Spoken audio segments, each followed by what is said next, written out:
and Matt. We're an interracial couple with 2 kids wanting to do something that highlights the power of friendship and what it means to be in the company of true friends. We're going to move our society away and out of the loneliness epidemic and into a friendlier, happier world. Welcome to Our Friendly World. Better, stronger, together.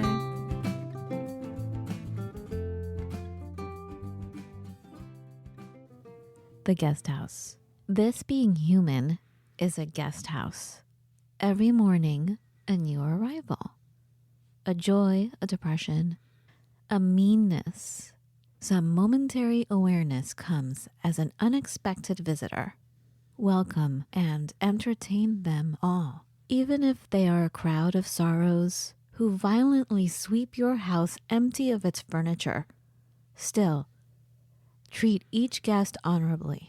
He may be clearing you out for some new delight. The dark thought, the shame, the malice, meet them at the door laughing and invite them in. Be grateful for whatever comes because each has been sent as a guide from beyond. So that's from Rumi, one of my people, Persian people. Welcome back to Our Friendly World, everybody. Hello, everyone. So something we've been thinking about lately. Wow.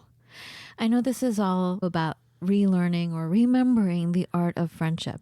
And I have to admit that I'm recalling the last, couple years. And I feel like, have I been too negative on the show? It feels like I'm giving you my sorrows, basically my experiences, like the woes. And I think that's good because we're not here to say everything's wonderful, everything's great, just be friends. No, we have to look at all the problems facing our society, and like we're kind of with each little episode kind of delving in there and saying, okay, this is what we're noticing that's happening right now.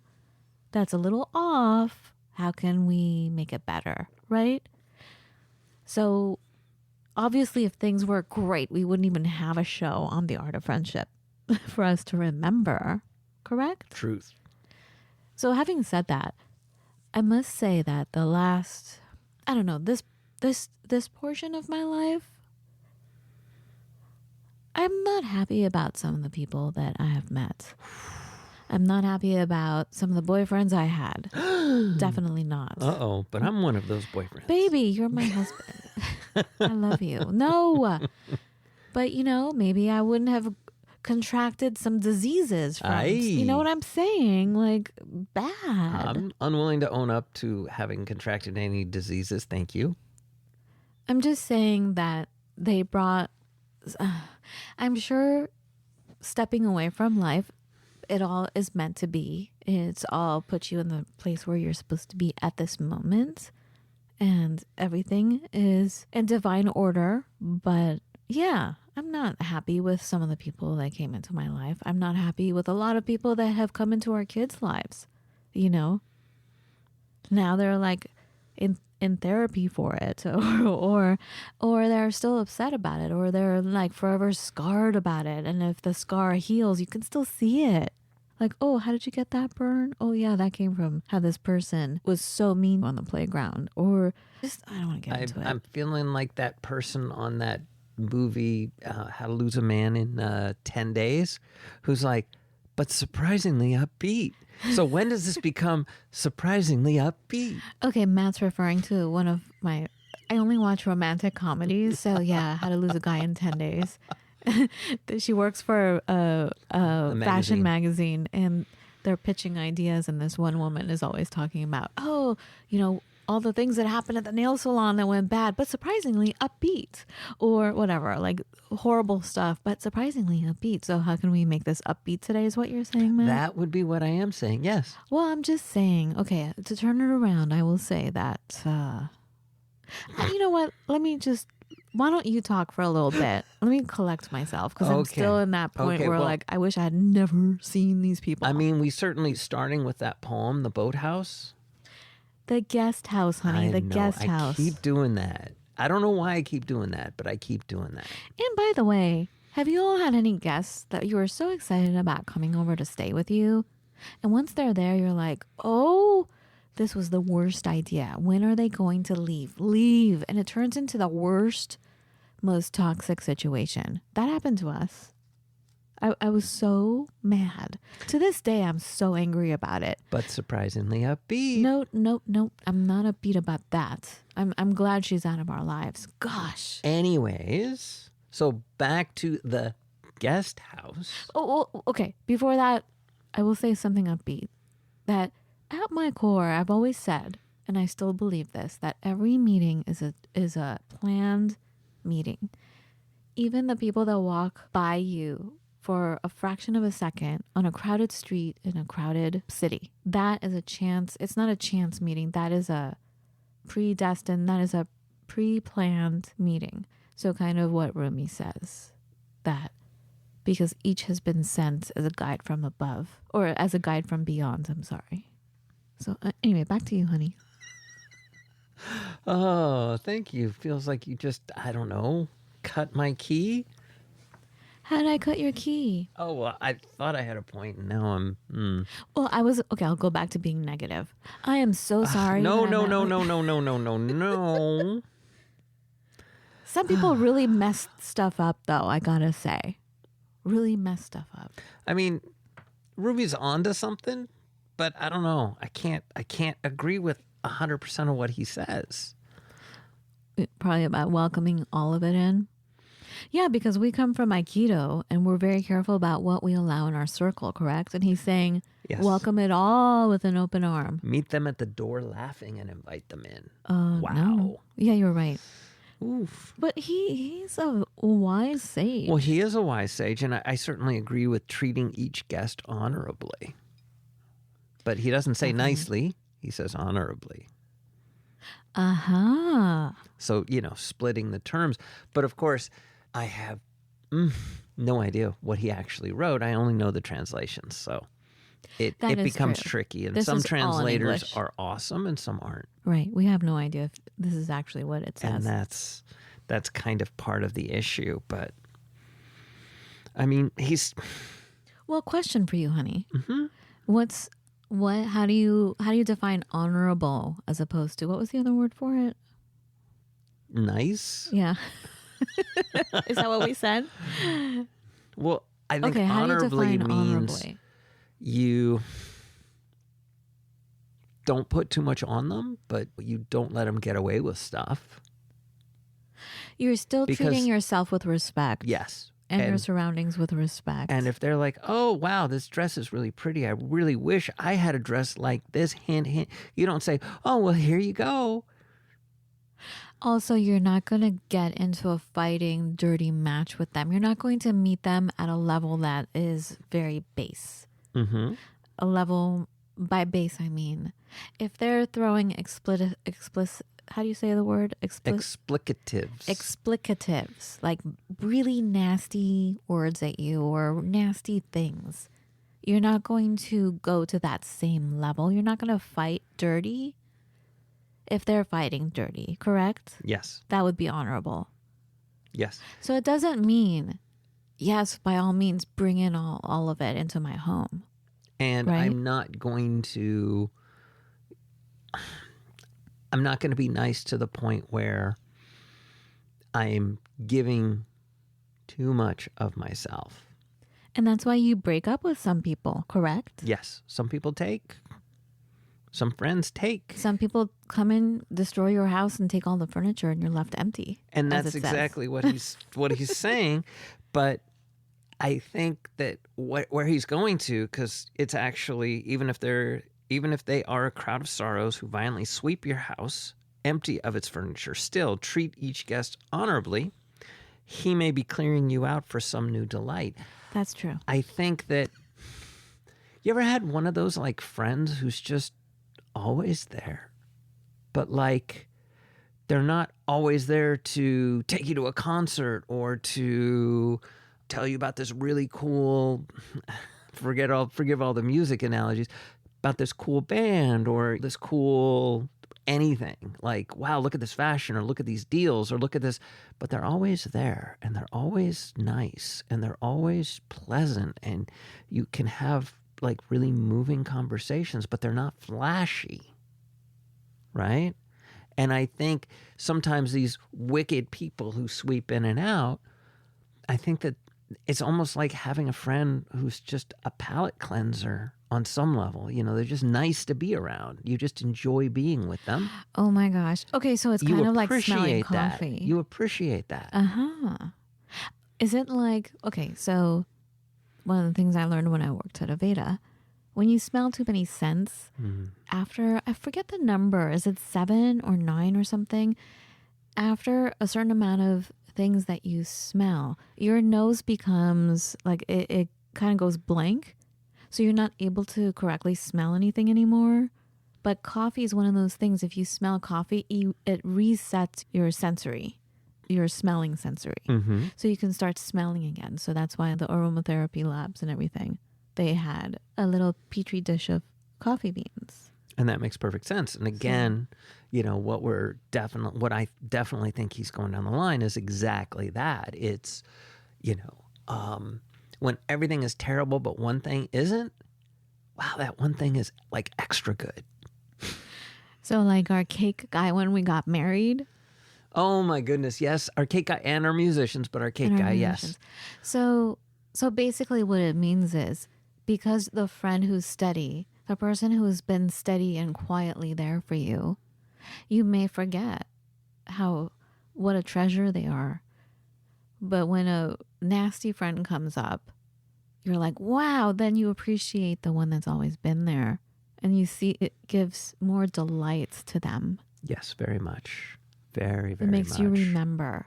And that's kind of where my headspace was at, because I was hanging out with the guys at coffee.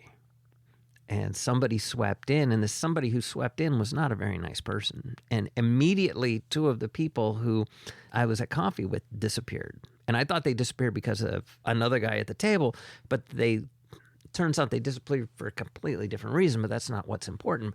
But this guy came in and just kind of polluted everything until my buddy Jack called him on stuff. And it was like, oh my God. And in hindsight, I'm just like, wow. And so, yeah, I had to make sure, credit where credit's due. I had to credit him with all my other friends because I wanted to make sure they understood where he was and what he did. Because I always strive to notice these moments. And it's especially poetic because I noticed it at the time, but it was only in retrospect that it became more powerful, which is why I tend to reflect on everything. But also, you know, if you're working in a very, very toxic environment, having just the calm, steady friend is like a lifeline. And hopefully you all have not experienced that toxic of a workplace, but hopefully you all have that calm friend who can just be steady, just, you know. Like our baker. Oh my at our goodness. wedding. So, okay. We're talking, some of you are new to our show, and I don't think we've ever really talked about it on our podcast. We've been interviewed on other shows about our wedding because it was crazy. So Matt and I did our whole wedding together. Matt paid for it all. I created everything from the invitations. I mean, everything was a work of art. To the table settings, it was very eco-friendly, like everything about it, everything. We decorated most of it with all kinds of colorful fabrics, so we didn't want to pull flowers from the earth just to have for one night, so we didn't do that. We had a few flowers put in big glass bowls of water.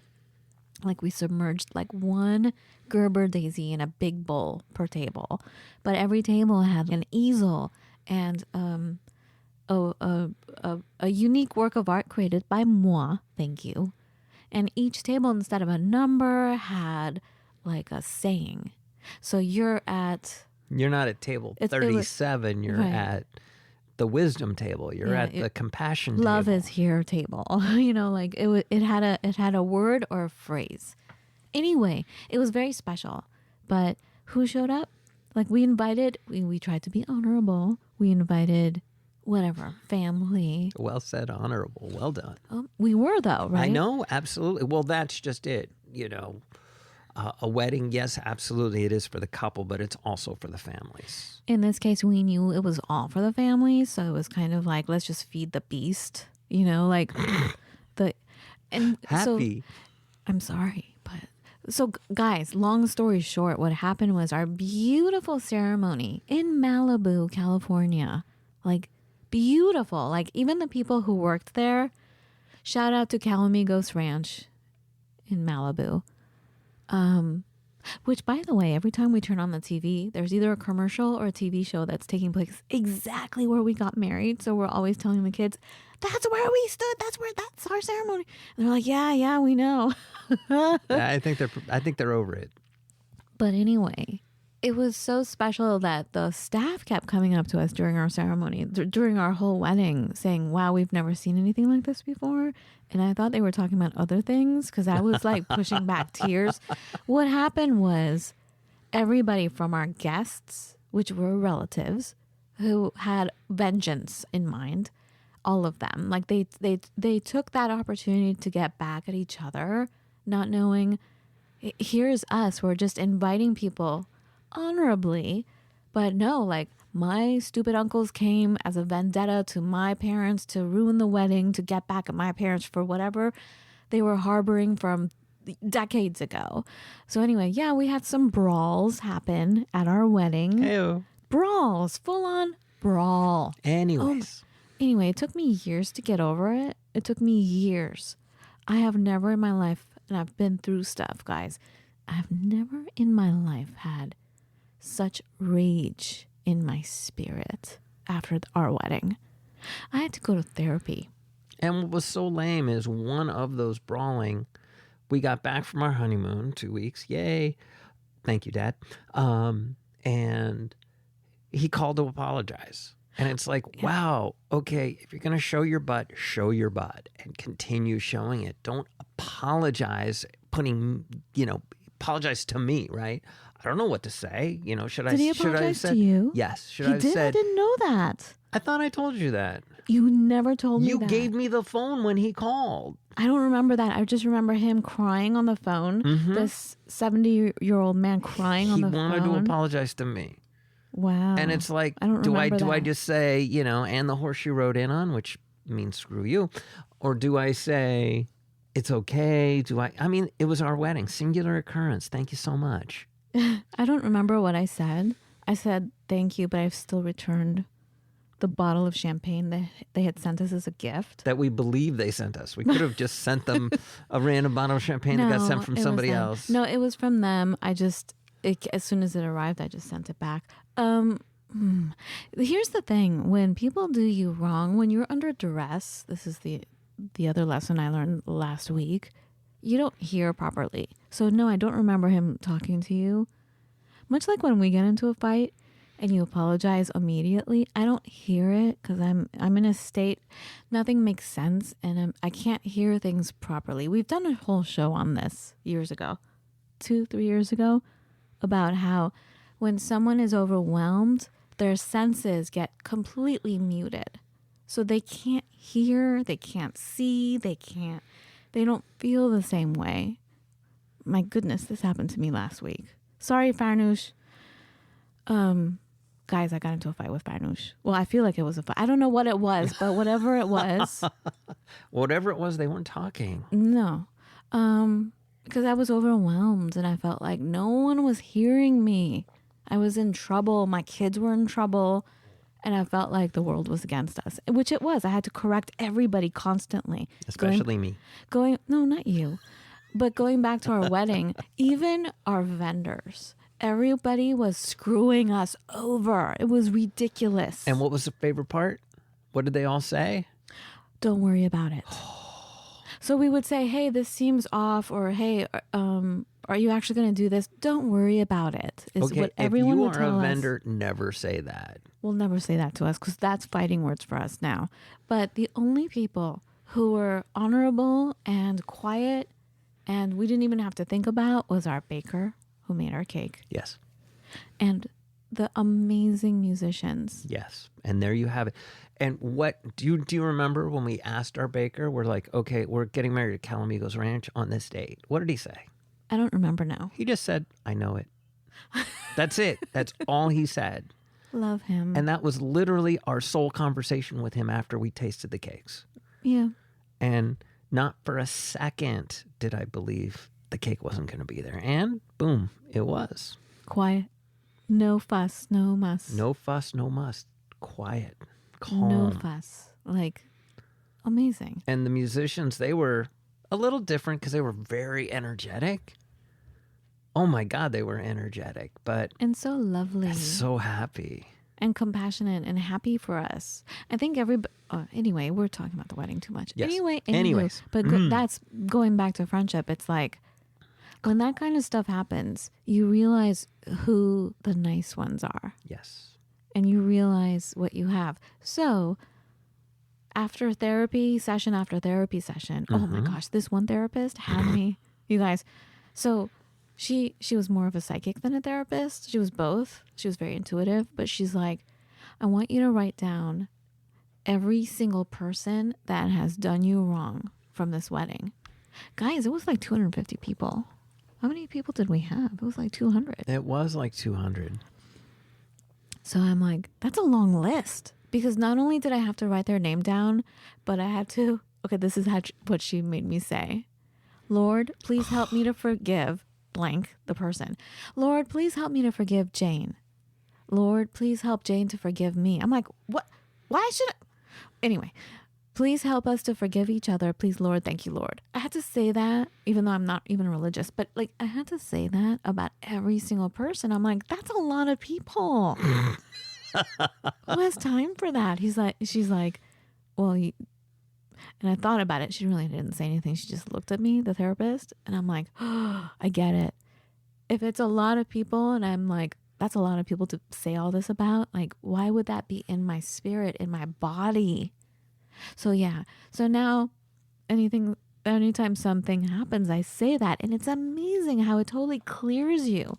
Even though you're like, I don't want to say like Lord, like I'm some crazy religious person, but it totally helps. But don't say it out loud because some people can get mad, but just like saying it, Lord, please help me to forgive Fred. Please help Fred to forgive me. That was the one that got me though. I'm like, what does he have to forgive me about? I didn't do anything.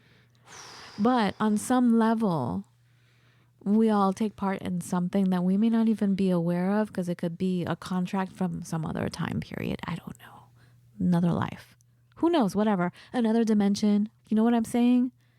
So anyway, Lord, please help me to forgive Fred. Please help Fred to forgive me. Please help us to forgive each other. Please, Lord. Thank you, Lord. Bye. Right? Right. Anyway, back to Rumi. All right. I know. Any other thoughts? I have one parting thought. Take a moment, think through all the people. Do you have a calm friend that you haven't talked to in maybe a minute? Maybe you should. And by the way, everyone is a friend. The world is a small town, and everyone is a friend. Some are disguised as evil. Please repeat it again. What you said. Oh, dear. So, thinking about it, do you have a calm friend that maybe you haven't spoken to lately? You should. Can the friend be like a dog? Friend can be anything. Mm-hmm. Before we go, can you read the Rumi thing? Oh, you want me to read it? Yeah, you read it. Oh, dear. Here, lead us out. But I'm not a Love you guys. professional. So here's Matt. He's going to read it. But before that, thank you for listening. We love you so much. And reach out to us anytime you want. Just go to our website, ourfriendlyworldpodcast.com. Here you go. Here's Matt. The Guest House. This being human is a guest house. Every morning, a new arrival. A joy, a depression, a meanness. Some momentary awareness comes as an unexpected visitor. Welcome and entertain them all. Even if they are a crowd of sorrows who violently sweep your house empty of its furniture. Still, treat each guest honorably.